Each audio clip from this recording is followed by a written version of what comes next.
your sun, flower rising, face the new.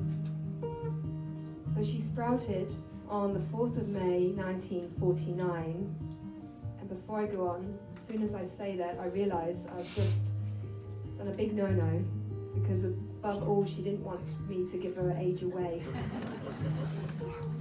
So to delete that, I can feel her. She sprouted on the 4th of May, and she was cared for and nurtured by her most loving parents, Joan and Dennis, our grandparents, and she loved them with her whole heart. And she went above and beyond to serve them and care for them right up until their last days. As a wee family, they spent most of their time in and around Oxford. When Mum reached her early teen or tween years, it was suggested that she should go to a convent school. So if you know my mum, where that came from, I'm not sure. And it was funny because throughout our education, Mum would always go on about how she was this star student, how she just put her head down and worked hard. And she did, but we've also just found her school reports. Apparently, she was nearly kicked out of this convent after 4 warnings from the nuns for wearing too much mascara. The rebellious streak started young. And there's some comments that keep coming up actually in each subject in each year. Judith, again, she didn't want me to say that, but Judy has potential if she stopped chatting. Socializing seems to take preference over learning. Even then, the human connection, or her sense of human connection, was of utmost importance. This didn't mean that Mum didn't work hard though, she did, and she was super smart. She worked really hard so that she could live independently and support herself. And she always lived to her life motto, that life was not a dress rehearsal, and that if an opportunity comes up, you take and you go for it. Something that has been ingrained within us. Her attitude, her humour, her serving heart made her contagious. As this inner beauty permeated, this modest, unique flower truly started to bloom. She had held the whole sun within her and lit up every room she walked into. Her glow gave her the ability to reach and touch everyone around her. She shone, and she stood out in a crowd. Everything the camera was looking for when she tried her hand at a little bit of modelling. And we brought them here today, some of these shots. And if you get a chance, have a look, because you'll see what I mean about this inner beauty, these gifts. And you'll also see her humour. She never took herself seriously or this life too seriously. And when we talk about these shots, all she'd say was, gosh, those times were good. The 60s were purely about having fun and loving each other. And she kept those times close to her heart. Now, it might have been around this time, I'm not entirely sure. David Moy might be able to help out here. But she walked into a local venue where the local band, the Vibratones, were playing. And we do have royalty here today. One of the surviving members, Dave, is with us. But it was their drummer, Trevor Jeffs, who literally dropped his drumsticks when Mama walked onto the dance floor. She had her eye on the prize and she knew how to flaunt her petals. Before long, they were going out. And Mum embraced the music scene. She took on this new life, or way of life. She was a loyal groupie, but as I said, she was fiercely independent. So she just started up her own business, and she learned how to DJ. And then she employed 2 more hot chicks in leotards and got them to dance to disco at the front, and bang, they were this new hot ticket. In pubs, social clubs, parties, and the occasional army base. Like I said, Mum was smart and she knew how to work her magic. Their time together passed and evolved. And with this, she continued to welcome change by turning her face to the light, to embrace life that was right in front of her. She supported Dad 100%. And so when the time came, she moved on. She put it all into creating a business together in the auto trade, and then moved down here into Somerset. And it was around this time that they decided to drop a few seeds. And bingo, they were blessed with us. What a delight. But Mum fully stepped into her role of a mother, being everything we could ever ask and wish for.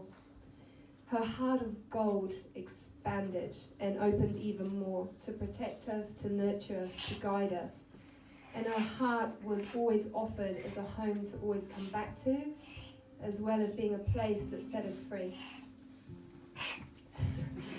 A constant source of unconditional love. He'll do a few rounds and wear out, it's great.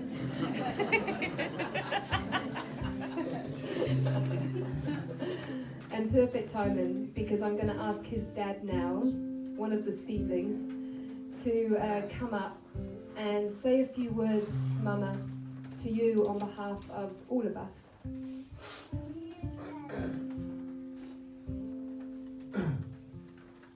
God saw you getting tired, and a cure was not to be. So he put his arms around you and whispered, "Come to me." With tearful eyes we watched you fade away.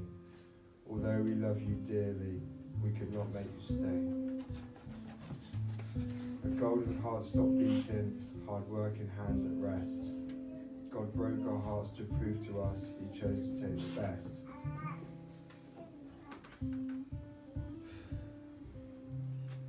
It's lonesome here without you. We miss you more each day. Life doesn't seem the same since you have gone away. When days are sad and lonely and everything has gone wrong, we seem to hear you whisper, "Cheer up and carry on."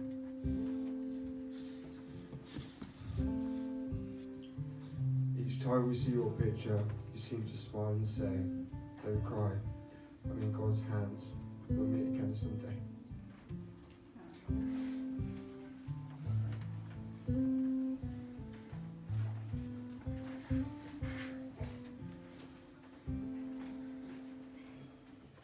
Thank you, Si. So as we know, sunflowers reach great heights.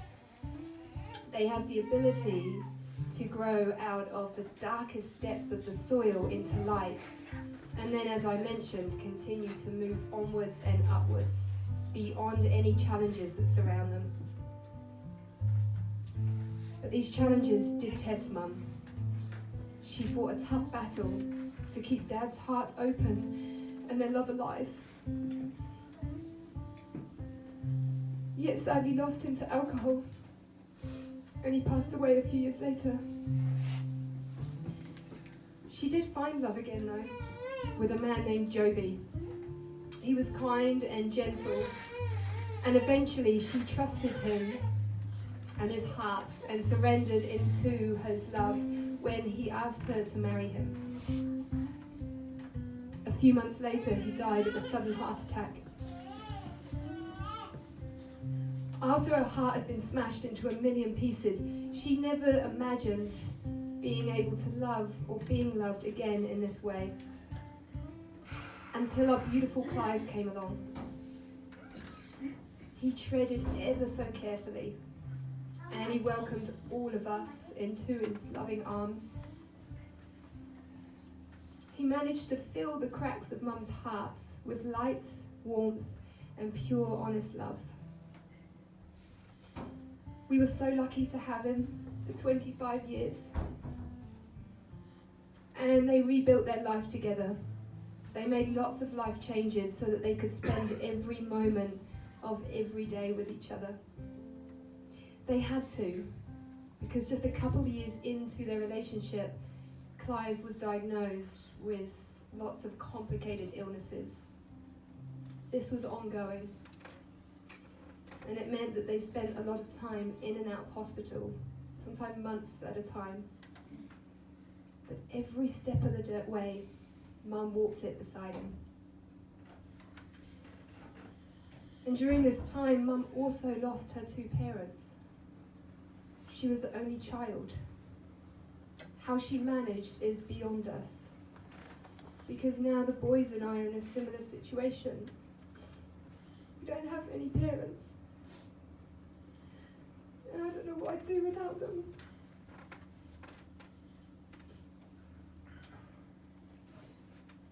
This cruel chapter of her life that she experienced gave her another strength.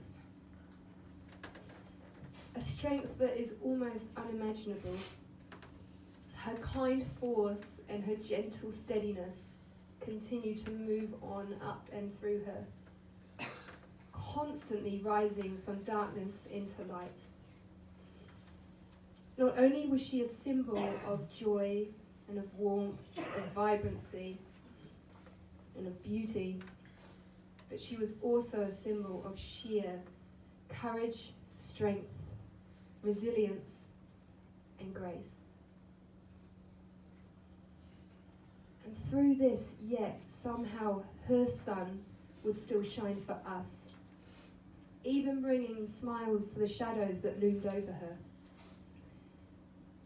We know she liked to bend the rules and raise a few eyebrows. And the boys and I are so blessed to have so many funny stories to remember her by. And her warmth wasn't just felt here within our community on this side of the world, it's felt over in New Zealand too. She'd come and visit me there a lot, and she's got this huge following. A lot of my friends, who she'd have to work hard to try and fit into her social calendar. My clients, my hair clients, would whisk her off for coffee and lunch soon after their appointments. She'd befriend barmen. She's a couple of All Blacks randomly. And even this lady in a supermarket, a wine rep, she befriended her over free wine for a whole afternoon and never showed up after work. And even the homeless community. So she visited the homeless shelter that I worked in once, and then from that point on, whenever we'd wander through town, she'd hear her name being called, and bless her, she just embraced the hugs that were thrown at her. And even the women's prison. So I worked in a women's prison, and obviously they didn't meet Mum, but I used to use her stories as inspiration for the yoga classes we take with each other. And the love and compassion I received from these women because of her was phenomenal. Everyone would come to life with a smile when we remembered her. And what more could you want? I'm the proudest daughter ever. So we're going to pause for a moment, just sort my mascara, and we're going to look back at her life so far.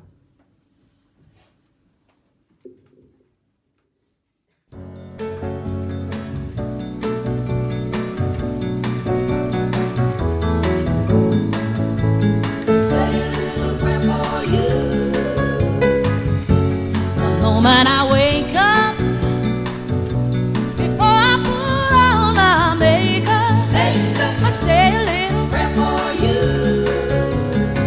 And while combing my hair now, and wondering what dress to wear now, I say a little prayer for you.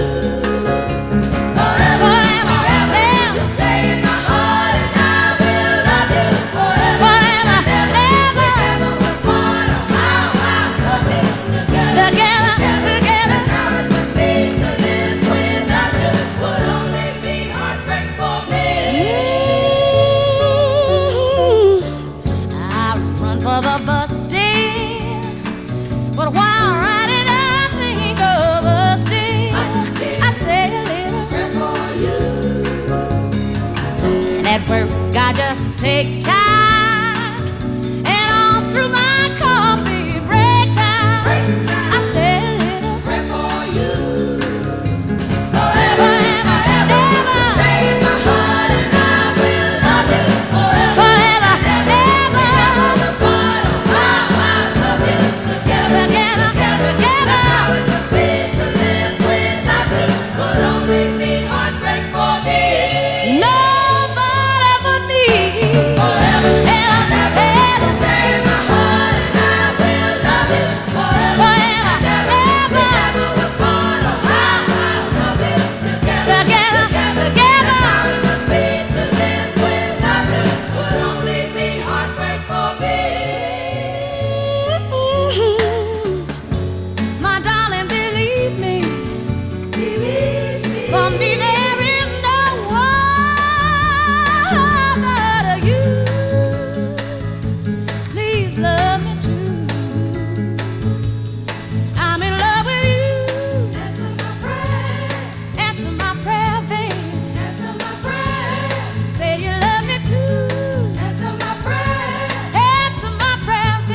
for me,